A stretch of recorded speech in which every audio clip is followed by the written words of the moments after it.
الحمدللہ وحدہ لا شریک لہ والصلاة والسلام علی من لا نبی بعدہ وعلی آلہ وصحابہ الذین اوفوا عہدہ۔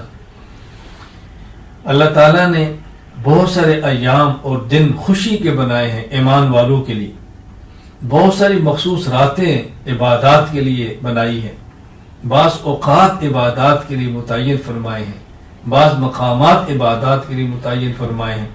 ہمیں چاہیے وہ دن جو اللہ کے خصوصی عبادت کے ہیں ان کو عبادت میں لگائیں، وہ خاص گھڑیاں جو اللہ کے مانگنے کی ہیں اس میں لگائیں۔ مسلمان کے اپنے دن ہیں تہوار کے، مسلمانوں کے دن ہے عید الفطر تہوار ہے، عید الاضحیٰ تہوار ہے، اور جمعہ مخصوص اجتماعی عبادت کا دن ہے۔ اللہ نے ہمیں دیا ہے، اس پر خوشی کا اظہار کریں، اچھے کپڑے پہنیں، سفید کپڑے پہنیں، خوشبو لگائیں، چہرے سے خوشی محسوس ہو۔ اور وہ دن جو کفار نے اپنے لیے متعین کیے ہیں وہ ہمارے دن نہیں ہیں، ہمیں ان دنوں سے بچنا ہے، ہمیں اجتناب کرنا ہے۔ ابھی 25 دسمبر آ رہی ہے، اس کو کرسمس ڈے کے دور پہ منایا جاتا ہے۔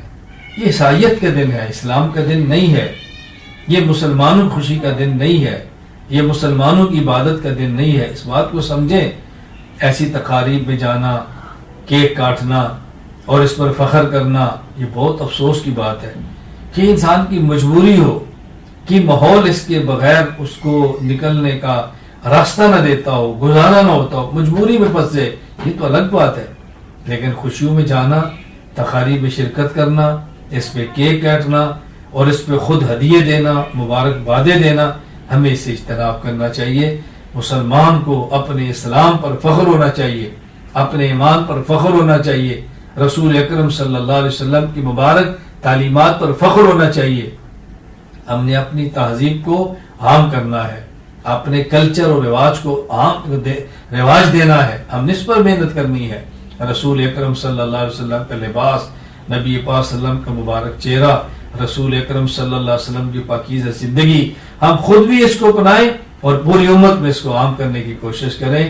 اسلامی تہواروں کو سمجھیں اور کفریہ تہواروں سے خود کو بچائیں اور دوسروں کو بچانے کی مناسب پیار سے، محبت سے ترتیب بنائیں۔ اللہ ہم سب کو رسول اکرم صلی اللہ علیہ وسلم کی سچے دین پر چلنے کی توفیق عطا فرمائے۔ وآخر دعوانا الحمدللہ رب العالمین۔